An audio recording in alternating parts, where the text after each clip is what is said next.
Hi everyone and welcome. We are joined today by Jeffrey Sachs to discuss the developments in the Middle East.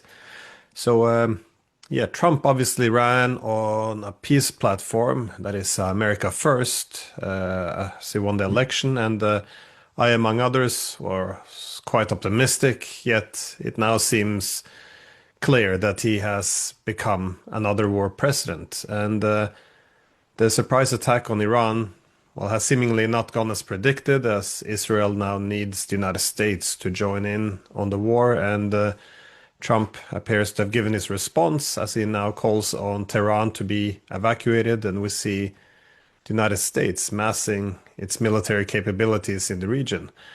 What do you make of this? Do you expect the US to get directly involved in the war against Iran, or is this part of Trump's negotiations?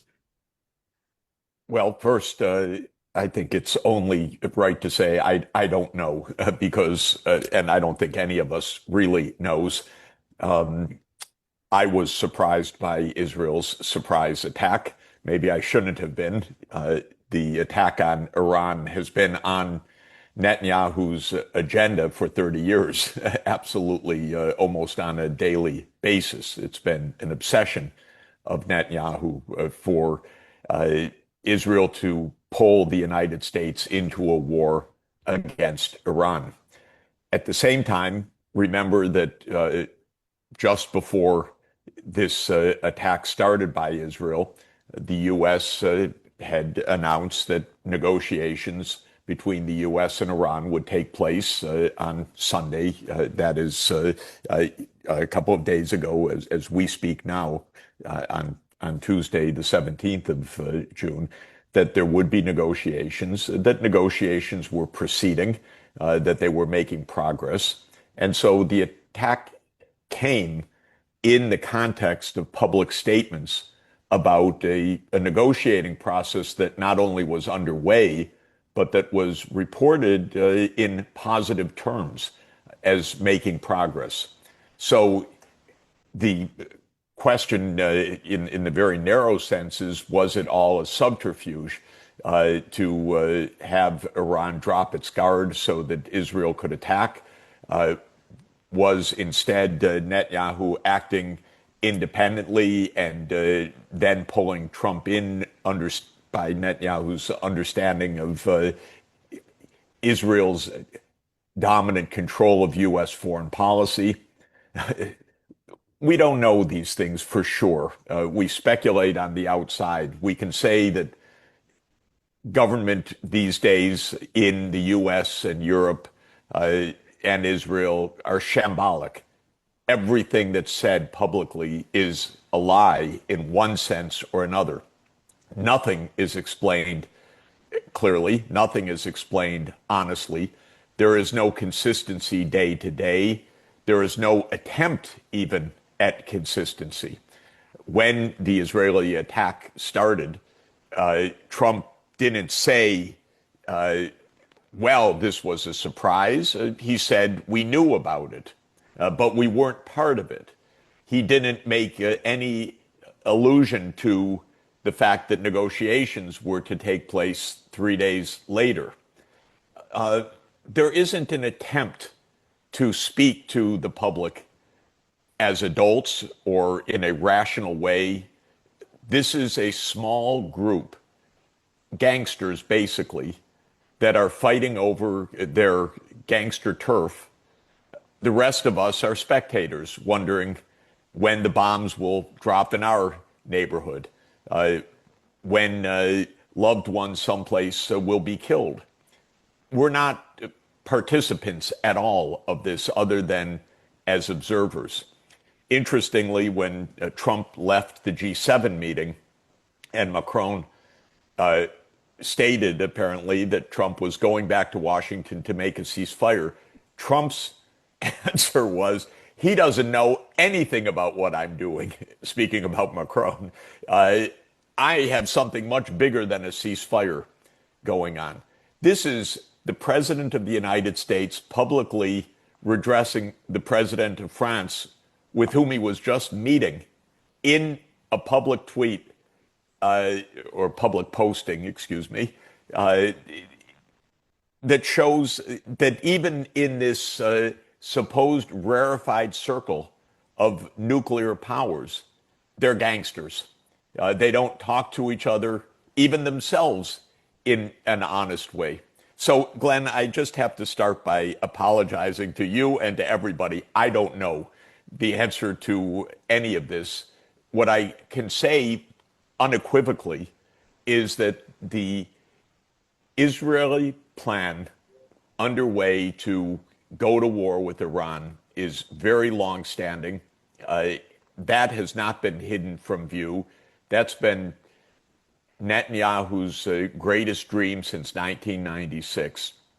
Netanyahu's philosophy and approach is dominate the Middle East, use Israel's nuclear uh, monopoly in the region to bludgeon, kill, assassinate, overthrow any government that opposes Israel's actions. What is the end purpose of all of this? The end purpose seems to be to allow Israel to define its own borders in any way that it chooses, as expansively as it chooses.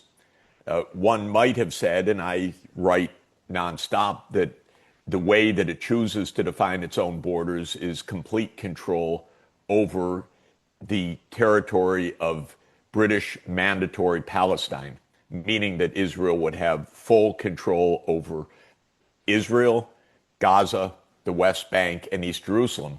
But this may be naive because part of Israel, religious fanatics, look to early passages in the Bible, in the Hebrew Old Testament, saying that God promised the land essentially from the Nile to the Euphrates, or maybe from the Red Sea to the Euphrates, depending on interpretation, but that in any event, the claim is much larger than even mandatory Palestine. Israel today occupies parts of Lebanon, parts of Syria, all of mandatory Palestine, and we don't know where it is supposed to end, but the basic doctrine of Netanyahu is that's Israel's choice, not anybody else's choice, and that when push comes to shove, the United States will back Israel's choice because the United States is basically under the control of a Zionist Christian and Jewish and Israeli lobby that will come to run to support Israel's actions.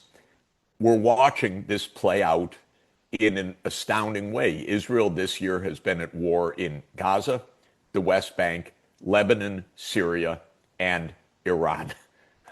You know, you just can't make this up. This is a nonstop war. I'll add one more thing in this long-winded answer to your opening question, and that is, what is their theory of war? The theory of war is distinctive. Israel is a small place. It's got less than 10 million people, or about 10 million people. Uh, Iran has more than 90 million people. What is the theory? The theory is assassination and regime change. So the idea is decapitation rather than on the ground military invasion. The idea is get rid of Saddam Hussein and Iraq becomes an Israeli vassal. Get rid of Muammar Gaddafi and Libya becomes an Israeli vassal. Get rid of the great leader, and then Iran serves Israel's purpose. This by itself is a kind of madness. This is a true insanity. And we don't have to look further than the results of Netanyahu's wars. Did Libya fall into shape? No. Libya fell into nonstop violence since 2011, into open war, not into vassalhood of Israel. Did Somalia fall into place as Israel wanted? No. Somalia fell into chaos. Did Sudan fall into place when uh, America overthrew the Sudanese government by supporting the South Sudan rebellion? No. Amazingly, Sudan not only fell into two, but each of those two parts is in civil war today. Did Lebanon stabilize? No. Did Syria stabilize? Well, it's, yes, maybe now a jihadist state under Israel control temporarily. That seems to be the case. Did Iraq? No. Saddam Hussein's departure did not create a vassal state, although it created an occupied state. So the theory of change is assassination and decapitation, Mossad led rather than on the ground. And I think that this is the theory of change for Iran as well. To burn down what was there and hope that something better will come in place. Well, they not just hope, they believe in their arrogance that they can run the show. History has shown, and this was a you know the classic understanding from World War II onward. Aerial bombardment does not lead to regime change, first of all, and second, even if you do assassinate leaders, maybe you can postpone or delay their actions a bit, but you don't get the kind of political control that you believe that you will. You mentioned the G7 as Trump. He slammed the what he called publicity-seeking Macron. But what was interesting at the G7 meeting is both the Americans and the Europeans, they were all saying that they called for de-escalation, both in Ukraine and with respect to Iran. But it doesn't seem very genuine. You also mentioned that there's a lot of lying going on because in uh, in Ukraine, no one's, I mean, if they wanted de-escalation, someone would have picked up their phone. And also, when it comes to Iran, they said they want de-escalation, but they couldn't ask for a ceasefire. Indeed, that was the context when Macron said that Trump was going to work on a ceasefire. He had this either angry response. So, what exactly is de-escalation if you're not willing to consider reducing the conflict? Is this just talk, or what? How do you make sense of the language? The basic idea of the United States, Britain, France, especially, if there is an idea, these are three imperial powers. The idea is we determine the bottom line. So we are the ones that determine the outcomes of a conflict. That's the mindset. Of course, they don't. This is the post-imperial, post-Western imperial world, but the Western imperial powers believe that they determine the outcome. And so, in the case of Ukraine, the idea has been, well, yes, there will be a ceasefire, but according to Macron, say, or Starmer, NATO will enlarge and Russia will have to accept X, Y, Z, and A, B, C, D, E, F, G, and so forth. And so there's no attempt to get to the core politics at all. In the Middle East, the same is true. The unspoken part of all of this is Israel's claim to have its say and way in the Middle East in terms of territory, in terms of crushing, even exterminating the Palestinian people. If that's what it came to, I think that they would not hesitate to do it, as they have shown in Gaza. That's the unspoken part. So the Western side, these imperialist powers, think that the idea is to impose that outcome. Maybe they quibble about the tactics. But what was fascinating to me in terms of political rhetoric, although not surprising, Israel attacks Iran.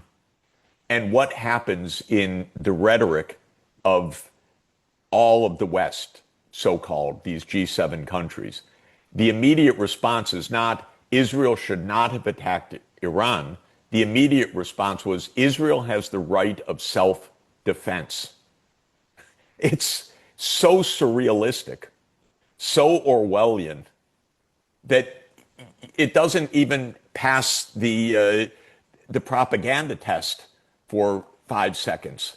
But this is exactly what happened the day after Israel's unilateral attack in the context of negotiations to end Iran's nuclear weapons program definitively with the international monitoring was not to say, why did Israel do this in the context of ongoing negotiations, or Israel shouldn't have done this, or Israel even did do this.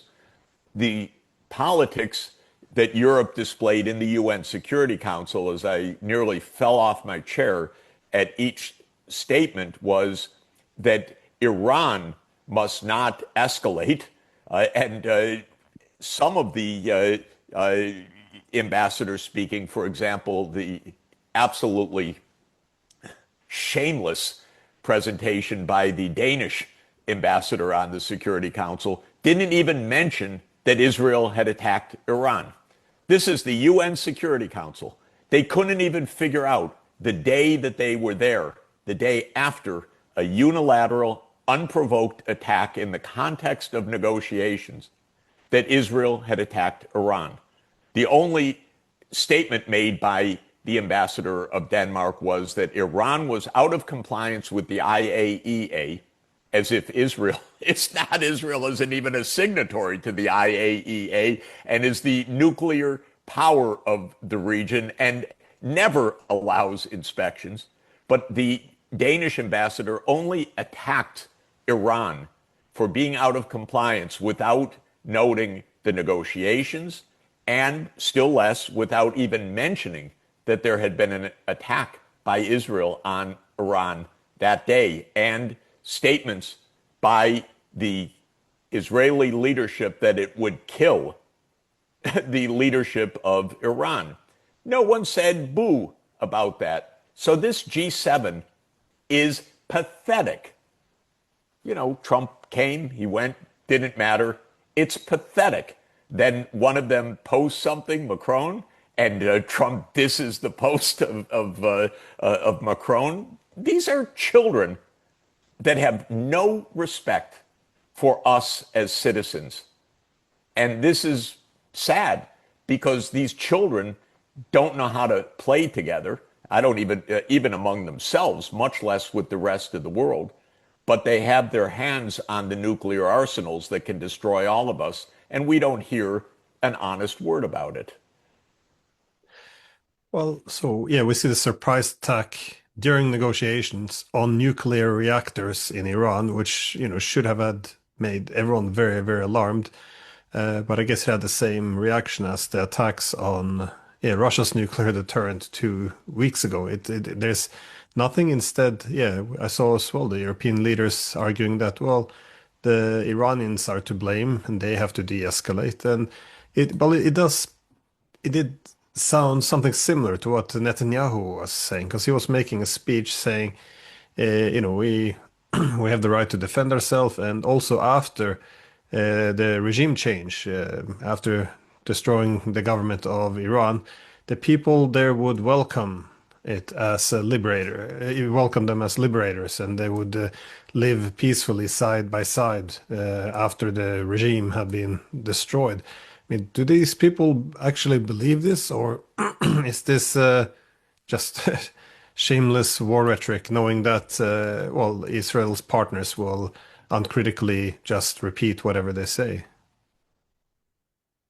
I don't know whether they believe it, but it's not the first time they say it. They've been saying it for 30 years. Netanyahu and his American backers issued a document in 1996 called Clean Break. Clean Break explains the political strategy that's been underway for the next 30 years, which is that Israel will not negotiate with Palestine, and therefore will embroil the entire Middle East in war, bringing the United States in to do its bidding, and that the key is to have regimes in place that will go along with this. So the idea all along has been that the 5 to 10 million Jews in Israel will determine the politics of the roughly 400 million Arabs in the Arab world. And of course, vastly larger numbers if one includes the Islamic world.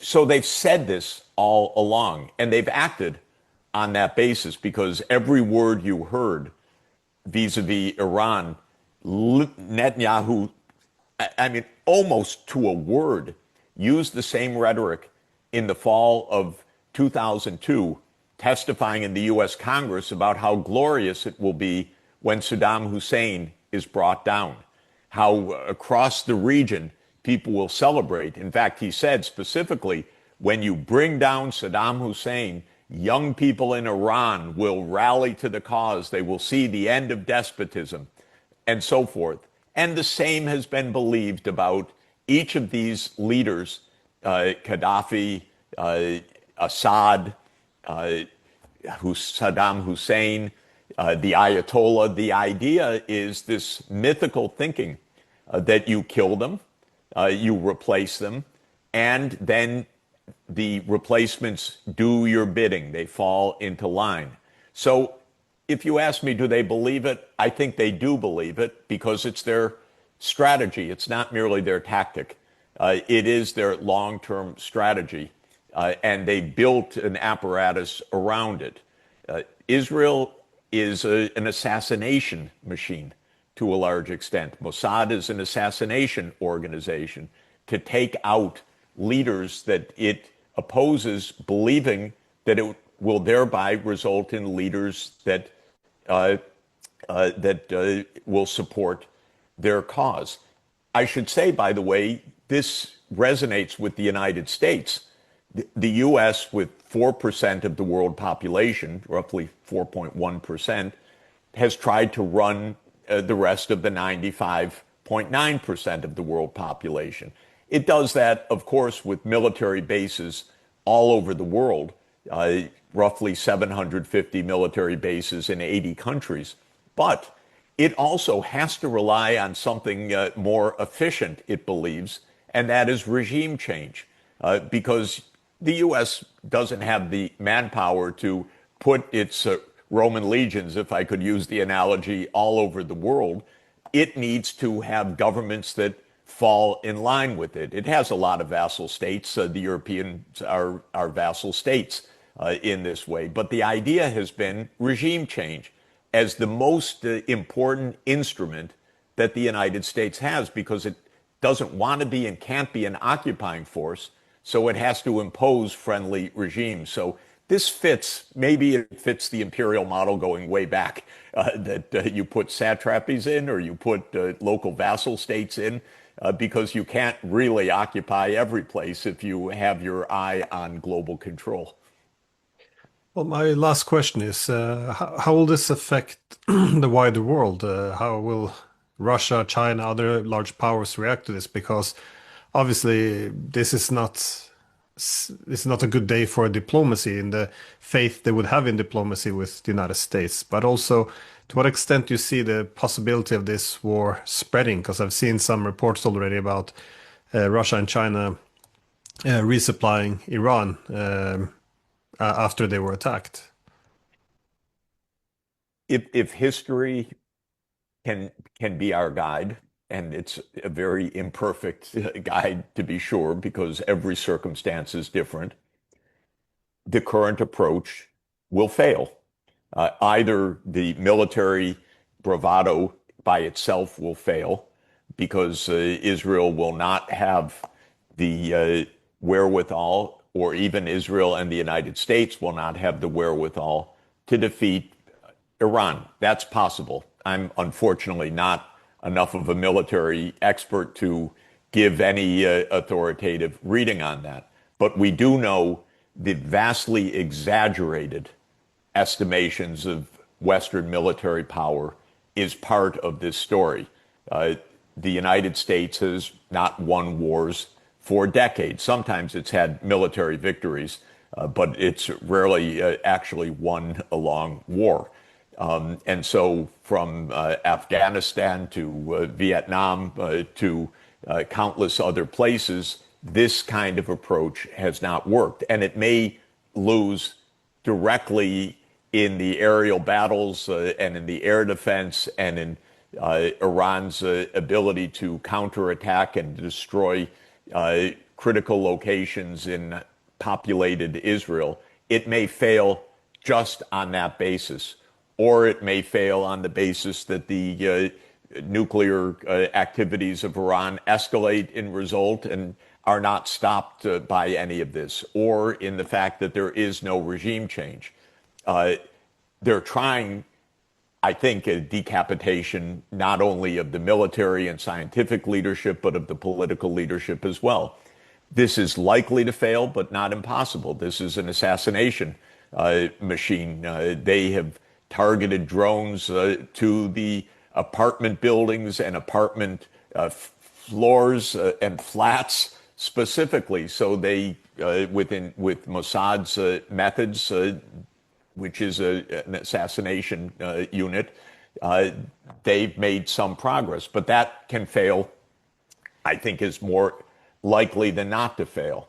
Even if it were to succeed, it doesn't occupy a country of more than 90 million people. That is a big, spread out, diverse, and in many ways technologically sophisticated country. So rarely do a few airstrikes actually change the fate of politics or nations. It hasn't happened in most of the time.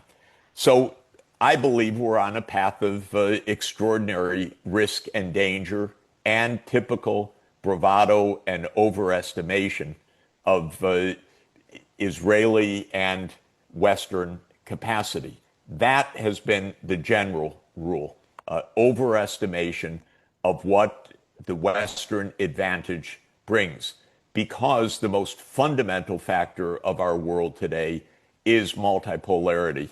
It is that the Western dominance, these G7 leaders, do not run the show and do not have the decisive military advantage to run the show. But in the end, each of these blows and the counter blows bring us closer to nuclear annihilation, because the even more fundamental truth is that we have nuclear arms all over the place.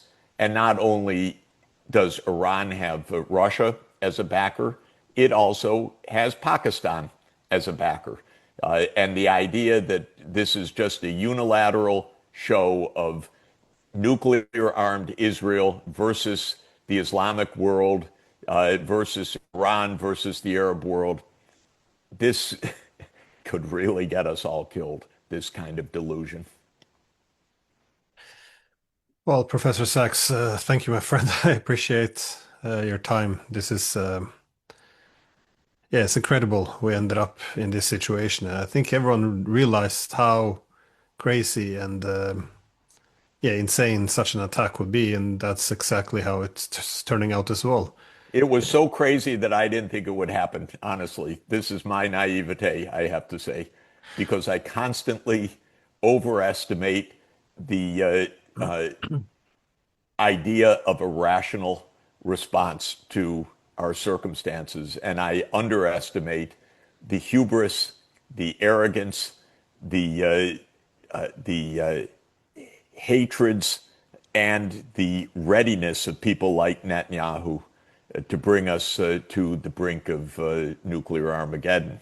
By the way, I have to say, and I should add, there is some group, bizarre as it sounds, that looks at the prospect of nuclear Armageddon and shrugs their shoulders and says, well, that's all biblical prophecy in the book of Revelation. I get my email from American Christian evangelicals, who are the major voter base for Israeli extremism. And I get letters explaining to me, Mr. Sachs, it's all in the prophecy. And the darker things get, the more these are sign of the times of the coming Armageddon. That to me is perhaps the most terrifying point, that some people on this planet actually look at the prospect of Armageddon not only with equanimity, but even with expectation. This is terrifying. And there are millions of American voters like that. Weird as can be, I have to say, but actually, that's the fact. Well, on the unexpectedness, I was actually on the program of Judge Napolitano a few hours before the surprise attack, and I also expressed my well, some assumption that perhaps this wouldn't be an attack because it would be too crazy. But again, I was also proven wrong. So, well, thanks again, Professor Sachs. Great, great to be with you. Thanks. We'll keep watching and talking.